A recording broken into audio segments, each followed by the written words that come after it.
Jemaat yang terkasih dalam Tuhan Yesus Kristus, selamat memasuki liturgi Minggu Khusus memperingati Hari Ulang Tahun ke-75 Republik Indonesia yang dilayankan secara online oleh GKI Citraland. Pelayanan firman pada hari ini adalah Pendeta Samuel Ismayanto yang akan membawakan tema Kasih Lintas Batas. Mari kita bersaat teduh sejenak.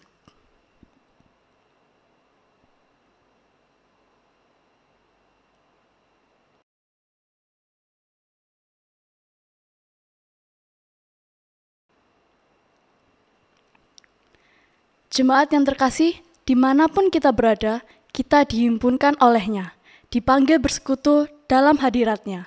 Mari kita nyatakan rasa syukur kita atas negeri yang kita diami, tanah tempat kita dilahirkan dan dibesarkan, dengan segala kekayaan alam yang patut kita syukuri. Inilah tanah tumpah darahku, Indonesia, negaraku.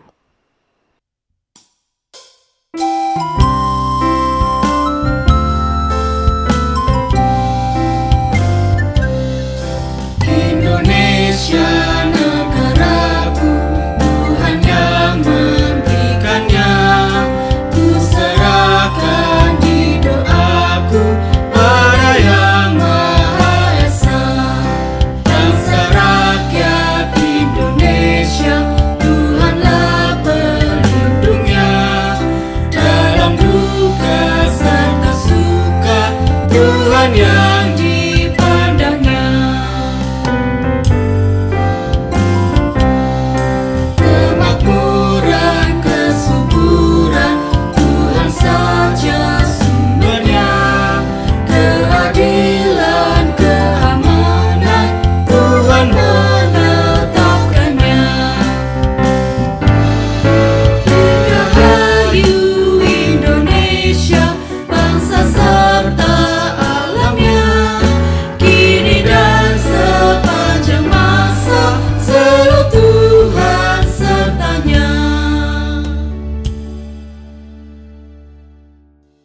Jemaat yang terkasih, kita memasuki ibadah peringatan kemerdekaan negara kita tercinta, Indonesia, dengan satu pengakuan bahwa pertolongan kita datangnya dari Tuhan yang menciptakan langit dan bumi. Amin.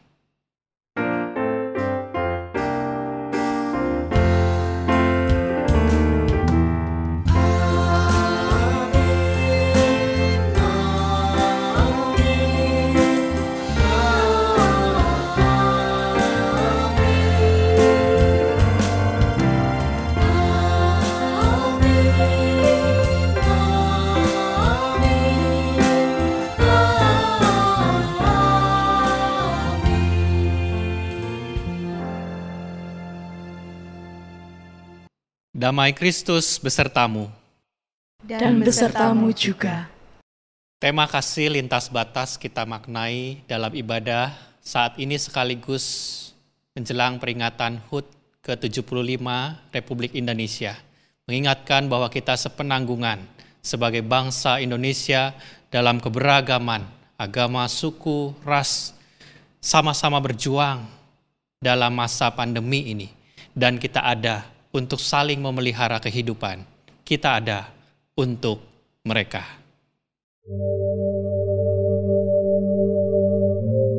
Di atas langit yang sama dan di bawah bumi yang sama kita berpijak. Di tanah yang diizinkan Tuhan untuk diinjak perbedaan. Dalam kasih-Nya kita bertumbuh dalam keberagaman. Dalam cintanya kita ada untuk menolong sesama. Selamat ulang tahun ke-75 Republik Indonesia.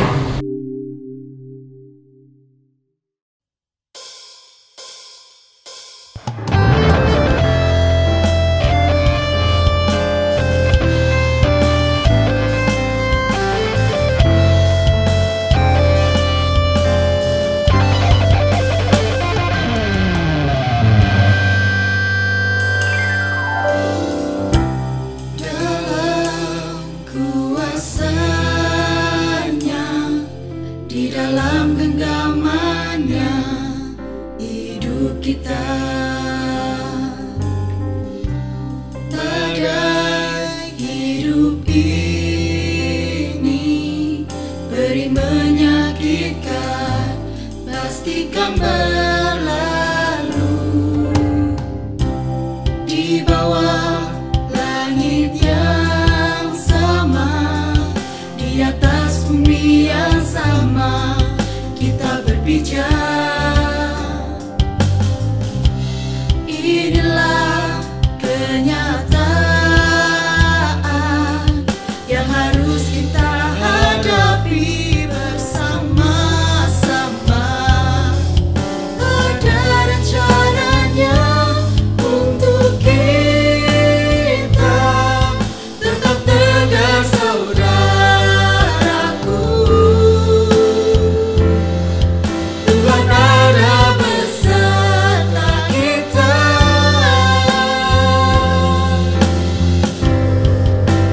Kita ada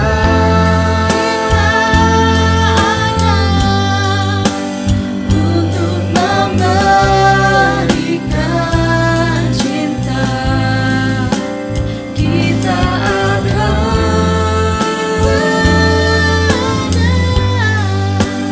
untuk menolong sesama. Kita semua dalam kasih-Nya, dalam sayang-Nya. Kita untuk mereka, kita untuk mereka, kita untuk mereka.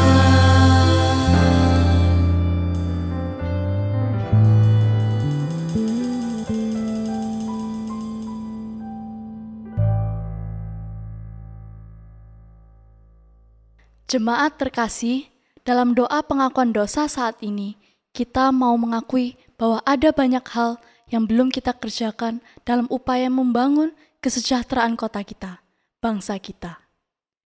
Sikap acuh dan ketidaktaatan, sikap apatis membuat kita kurang sadar bahwa kita bagian dari negeri ini. Kita lebih sering mengkritik, menghakimi daripada membangun, membuat Ibu Pertiwi bersedih hati. Mari kita renungkan sejenak.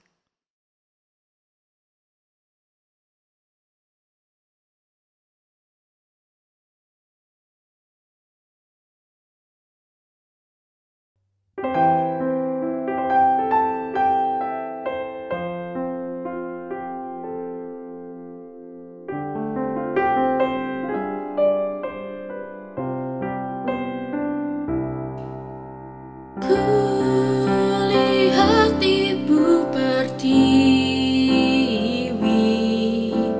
sedang bersusah hati. Air matanya berlinang, mesin tanya terkenang. Hutan, gunung, sawah, lautan, simpanan kekayaan. Kini Ibu sedang lara, merintih dan berdoa. Kami, sebagai anak bangsa, datang memohon pengampunan-Mu atas apa yang terjadi di negeri kami. Kiranya Engkau mengampuni kami, karena Engkaulah kawan yang sejati. Amin.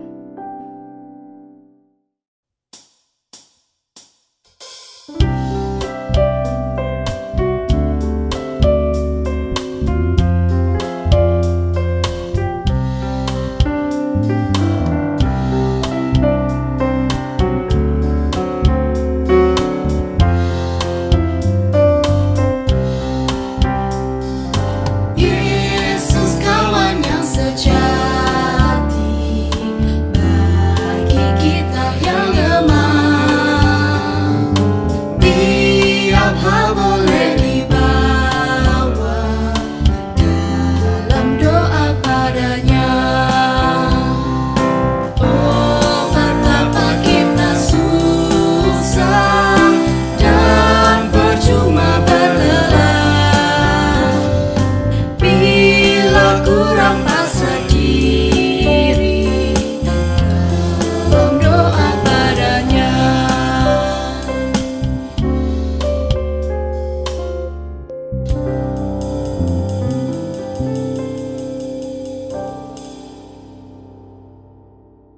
Bagi setiap kita yang diampuni dosanya, anugerah Tuhan nyata dalam kehidupan kita.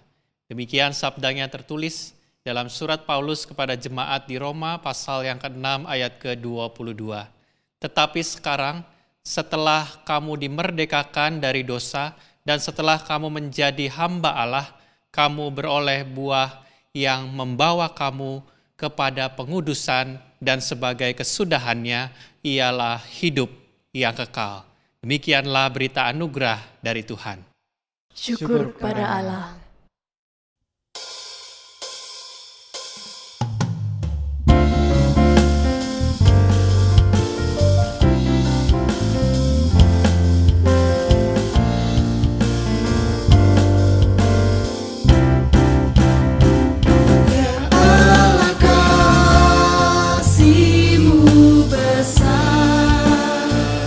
Lebih besar dari segala, tiada terduga dalamnya, tiada terjangkau luasnya.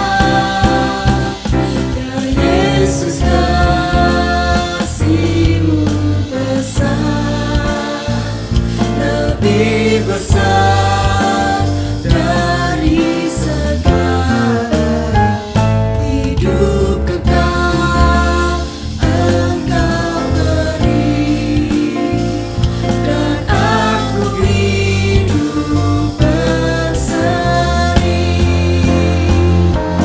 Dalam doa aku bersyukur atas limpah kasih-Mu. Ajar aku mengasihi-Mu dan sesama manusia.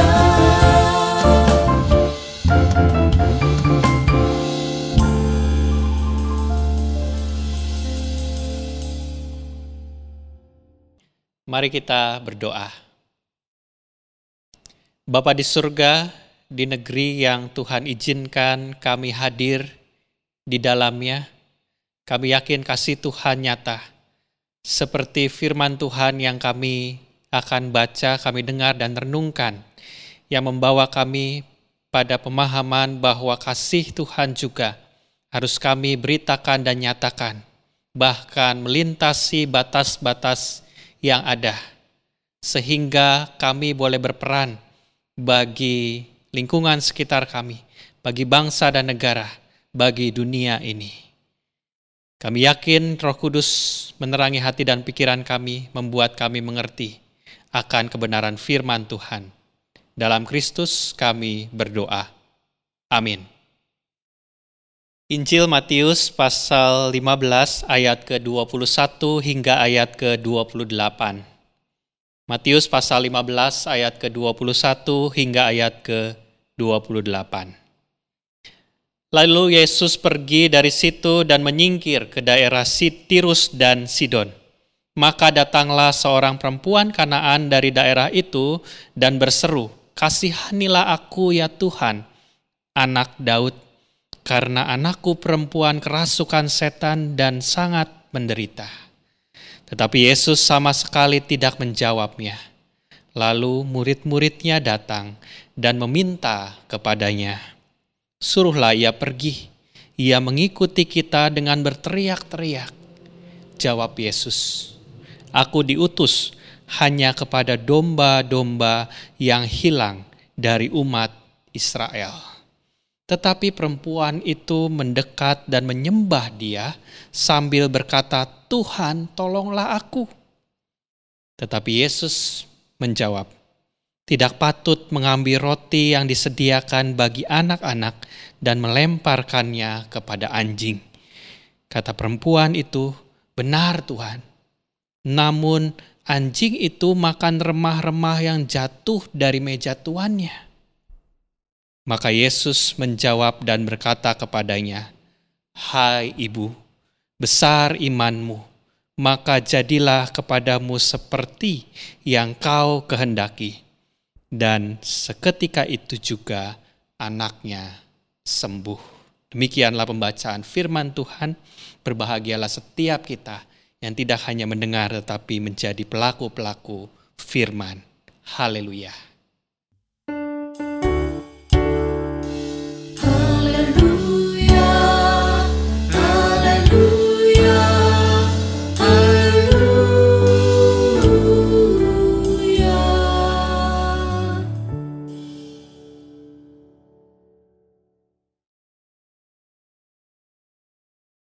Shalom jemaat yang terkasih dimanapun berada. Hari ini kita sama-sama beribadah secara online merayakan kemerdekaan Indonesia.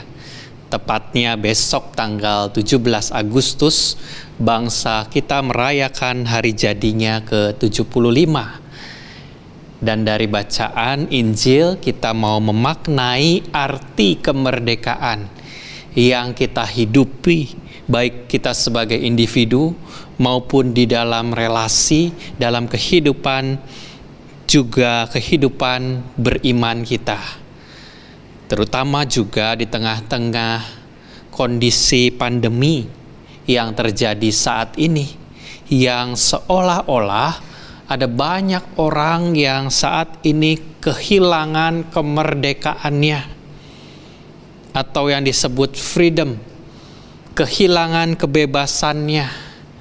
Namun tentunya kita juga punya pilihan, kita juga punya sikap agar kita tidak dijajah atau kita tidak terjajah oleh kondisi-kondisi yang ada saat ini. Karena ini sebuah pilihan yang harus kita ambil agar kita bisa menikmati yang namanya kemerdekaan yang tentunya milik kita. Kalau di dalam Undang-Undang Dasar 1945 dikatakan kemerdekaan itu adalah hak segala bangsa. Begitu juga kita sebagai pribadi yang merdeka bisa mengalami kemerdekaan hidup di dalam Tuhan. Apa artinya? Dan apa saja yang perlu kita perhatikan bersama-sama?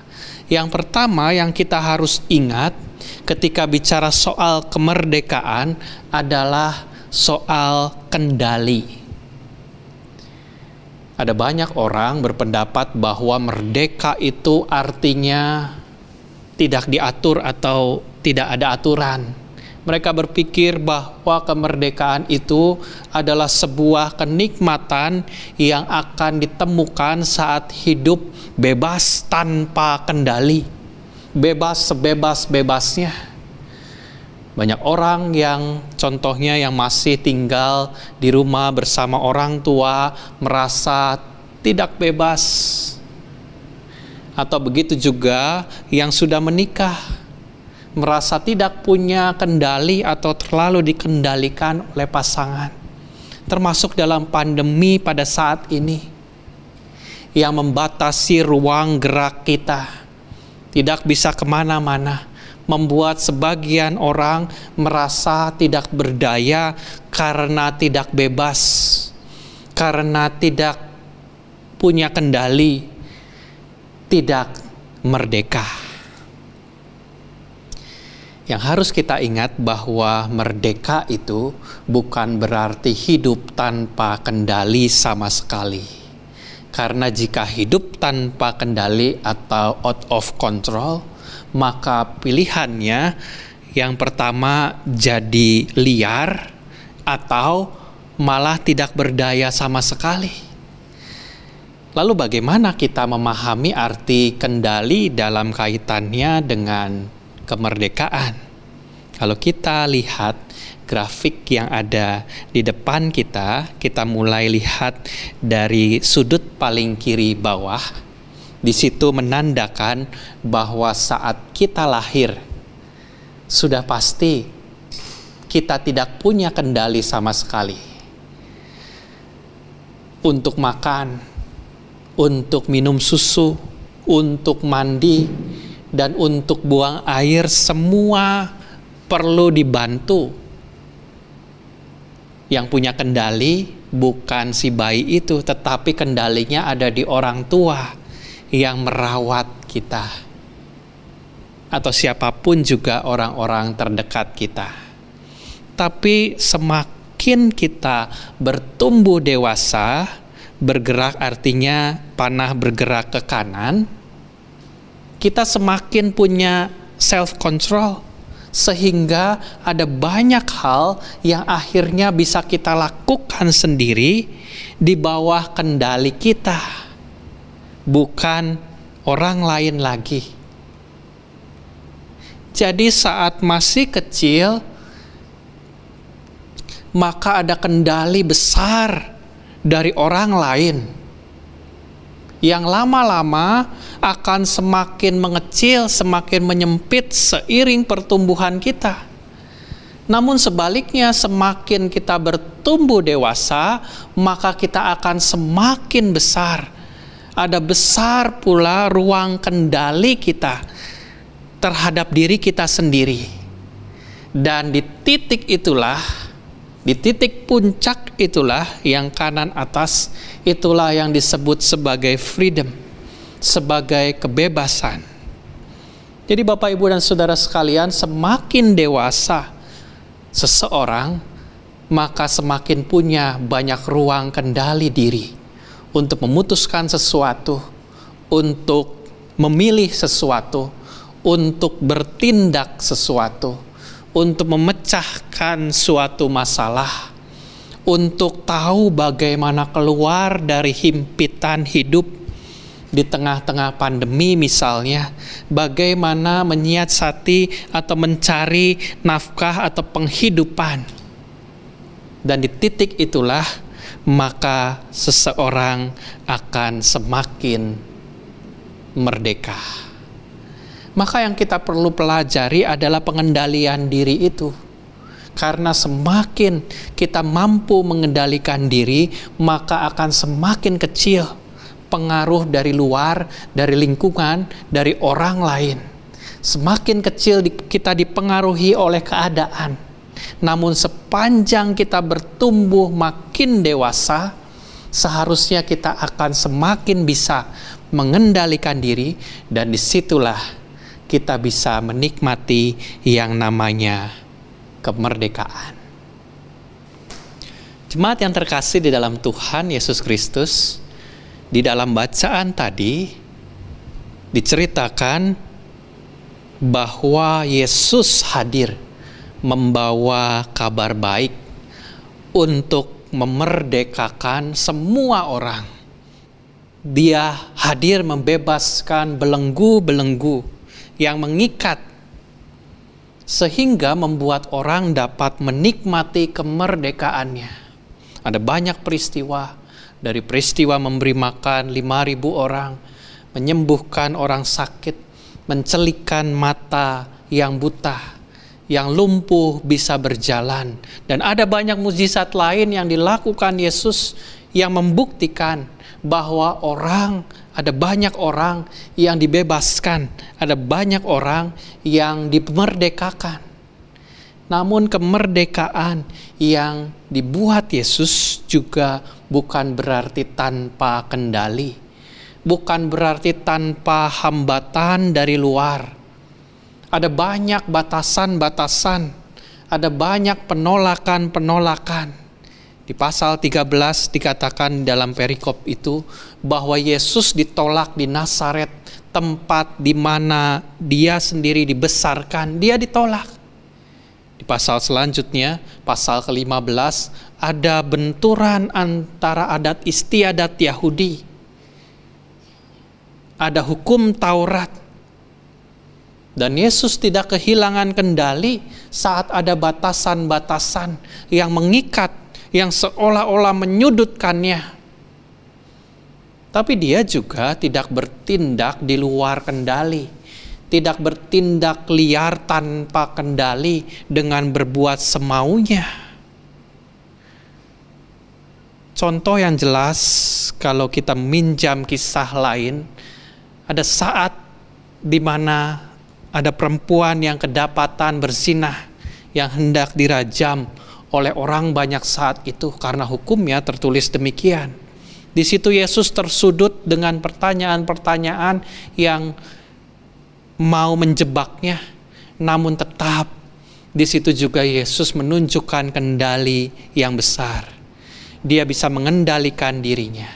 Ketika dia berkata, siapa yang merasa paling berdosa, silakan melempari batu terlebih dahulu. Kedewasaan berpikir itulah, kedewasaan di dalam bertindak itulah yang memerdekakannya, yang memerdekakan banyak orang. Sama dengan bacaan kita kalau kita kembali di dalam bacaan Injil, Matius pasal 15 ayat ke-21 hingga 28 yang tadi kita sama-sama baca. Kita melihat dalam peristiwa itu ada keterbatasan, ada penolakan. Diawali dengan penolakan yang membuat Yesus pergi. Dikatakan Yesus pergi dari situ, ayat 21, dan menyingkir ke daerah Tirus dan Sidon. Ada penolakan yang membuat Yesus pergi dari Genesaret, menyingkir ke daerah lainnya, ke daerah perbatasan. Karena ada banyak hal yang Yesus lakukan, mujizat-mujizat yang Yesus lakukan tidak diterima orang. Dianggap melanggar batasan-batasan adat istiadat orang Yahudi. Lalu di ayat ke-22 dikatakan, maka datanglah seorang perempuan Kanaan. Dia seorang perempuan non-Yahudi lagi, yang berseru, Tuhan anak Daud, kasihanilah aku, karena anakku perempuan kerasukan setan dan sangat menderita. Pada saat itulah ada banyak kesempatan untuk mengasihi, bahkan mengasihi lintas batas. Dan Yesus bisa melakukan apapun pada saat itu yang dia mau, dan dia mampu juga melakukannya. Tidak sulit baginya, karena dia juga kita sudah melihat ada banyak mujizat yang dilakukannya, namun dia tetap mengendalikan dirinya. Bebas, tetapi dia memilih apa yang dia pilih.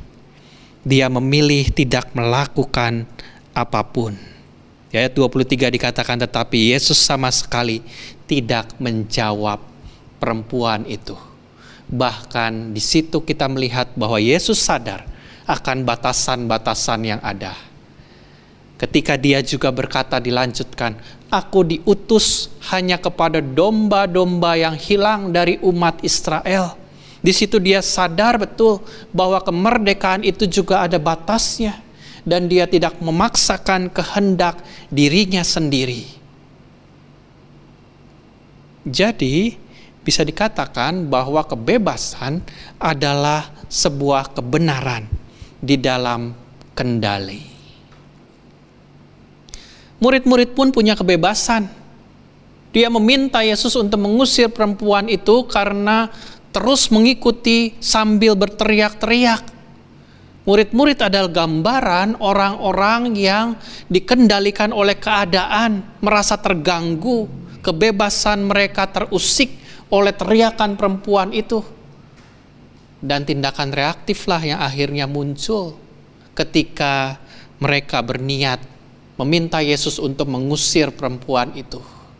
Jadi kebebasan terusik, hilanglah kendali, maka kasih itu tidak tersalurkan. Perempuan itu pun punya kebebasan.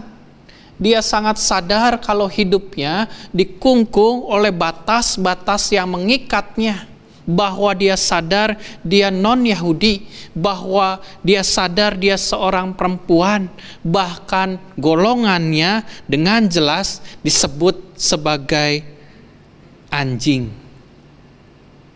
Sebutan ini lebih ke hinaan dari seorang Yahudi untuk non-Yahudi pada saat itu. Namun dengan jelas juga dikatakan ketika perempuan itu menanggapi, dia menanggapi, benar Tuhan, namun anjing itu makan remah-remah yang jatuh dari meja tuannya. Pernyataan ini adalah sebuah contoh bahwa keadaan tidak membuat perempuan ini kehilangan kendali. Disebut anjing bisa saja dia tersinggung, dia terhina, dia pulang akhirnya tanpa hasil, diusir oleh murid-murid pada saat itu. Tetapi keadaan itu tidak membatasi niatnya untuk mendekat. Dikatakan dia mendekat sambil menyembah Yesus di ayat ke-25 kalau kita baca. Himpitan itu tidak mengurungkan niatnya untuk tetap berserah meminta pertolongan pada Yesus. Dan keadaan itu tidak mengecilkan imannya untuk datang menyembah Yesus. Dan hanya karena kedewasaanlah yang tadi kita lihat sama-sama di grafik yang membawanya mengalami yang namanya freedom, yang namanya kemerdekaan yang sejati. Ketika Yesus menjawab dan menanggapi, "Hai ibu, besar imanmu, maka jadilah kepadamu seperti yang engkau kehendaki." Kata jadilah kepadamu apa yang engkau kehendaki. Jadilah kepada kita apa yang kita kehendaki. Bukankah ini pernyataan dari sebuah kemerdekaan yang diraih seseorang? Apa yang kita kehendaki itu yang terjadi.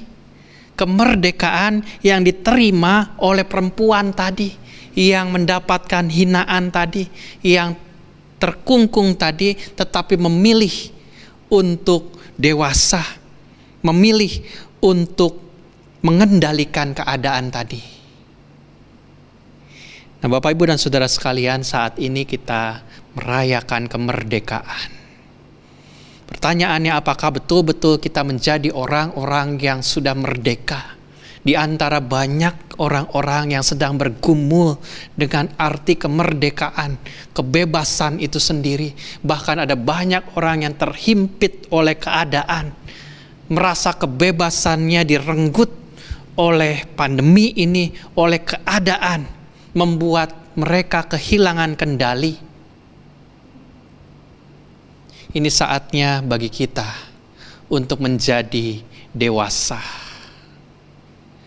Jangan mengambil sikap jadi korban yang mau terus terkungkung dan dikendalikan oleh keadaan. Dan jangan juga menjadi orang yang selalu menyalahkan keadaan, menyalahkan orang lain, apalagi sampai menyalahkan Tuhan. Tetapi belajar dan berkata dari firman Tuhan, jadilah orang-orang yang dewasa di dalam bertindak, dalam beriman seperti perempuan tadi. Karena kita ini adalah orang-orang yang dipercaya Tuhan untuk menjalani kehidupan yang Dia berikan, yang Dia percayakan. Kita tidak bisa sepenuhnya bebas jika kita belum berani memikul tanggung jawab di dalam hidup kita. Tanggung jawab yang Tuhan percayakan. Dan Dia mau kita menikmati kemerdekaan yang benar, dengan benar, supaya ada kesempatan kita juga untuk memerdekakan orang. Kiranya firman Tuhan memberikan kekuatan dan memerdekakan kita. Amin.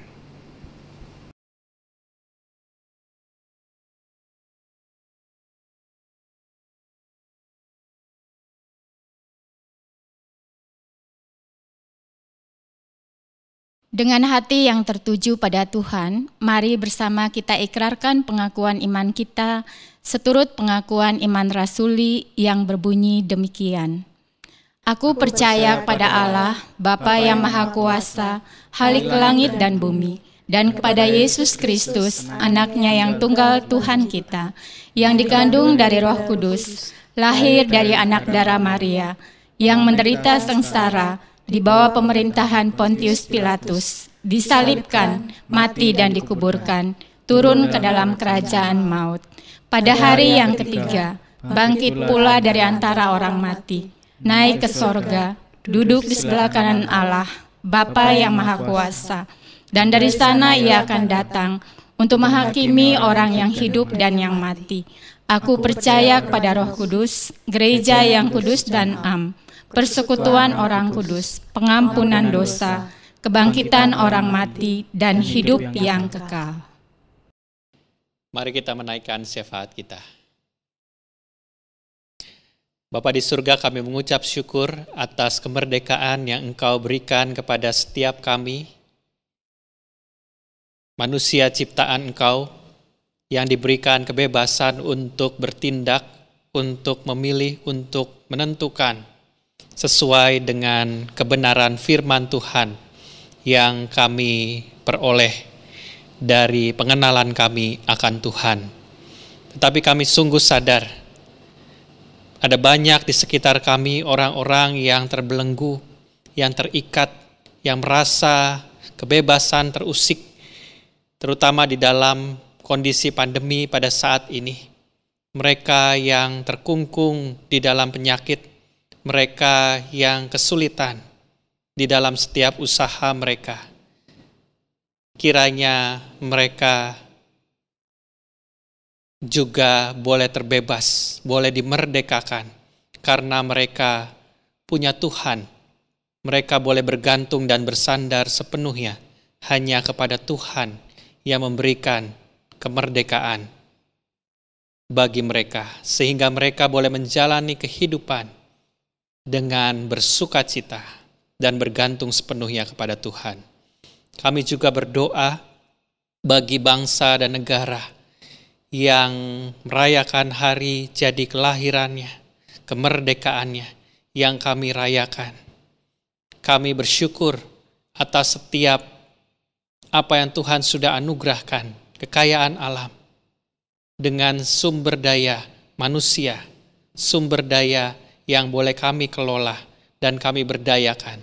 Biarlah kami sebagai umat-Mu boleh mempergunakan itu sebaik-baiknya untuk kemuliaan Tuhan.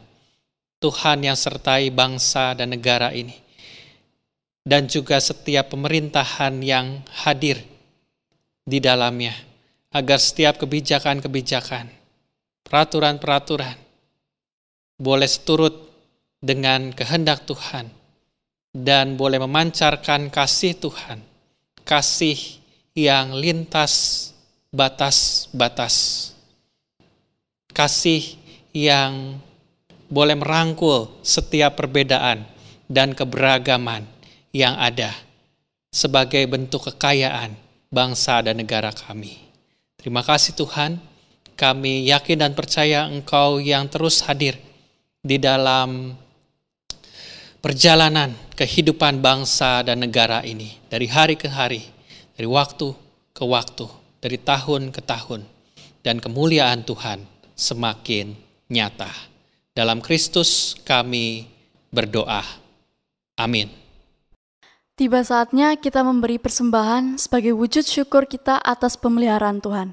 Persembahan dapat ditransfer ke rekening GKI Citraland atau melalui QR Code. Mari memberi dengan sukacita sambil mengingat sabdanya dalam 2 Korintus 8 ayat 12. Sebab jika kamu rela untuk memberi, maka pemberianmu akan diterima.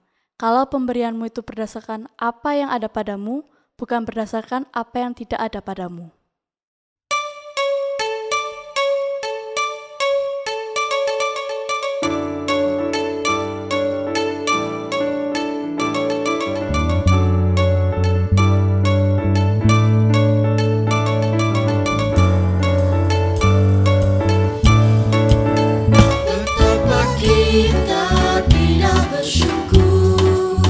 Bertanah air kaya dan subur,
mari kita bawa persembahan kita dalam doa. Kami menghadap Tuhan, membawa persembahan kami, terlebih diri dan hati kami. Kami persembahkan kepadamu sebagai ungkapan syukur atas pemeliharaanmu di dalam kehidupan kami. Hanya di dalam Kristus kami berdoa. Amin.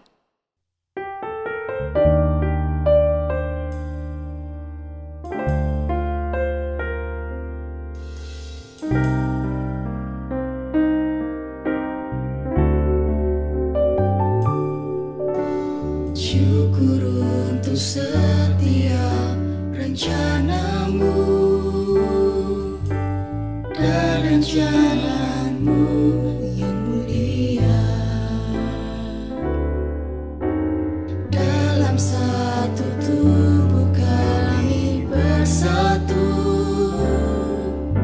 mencari duta kerajaanmu. Kami rindu melihat Indonesia pulih dari semua problema, hidup dalam jalan kebenaranmu, lancarkan terang kemuliaanmu. Ku ucapkan berkat atas Indonesia, biar kemuliaan Tuhan akan nyata bagi bangsa ini. Kami berdiri dan membawa doa kami kepadamu. Sesuatu yang besar pasti terjadi dan mengubahkan negeri kami.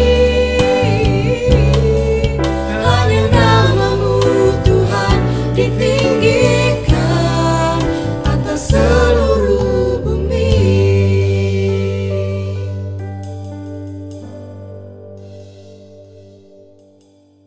Kembalilah dalam kehidupanmu sambil tetap mengarahkan hati kepada Tuhan dan terimalah berkat-Nya. Tuhanlah penjagamu, Tuhanlah naunganmu di sebelah tangan kananmu. Matahari tidak menyakiti engkau pada waktu siang, atau bulan pada waktu malam. Tuhan akan menjaga engkau terhadap segala kecelakaan. Ia akan menjaga nyawamu. Tuhan akan menjaga keluar masukmu dari sekarang sampai selama-lamanya. Amin.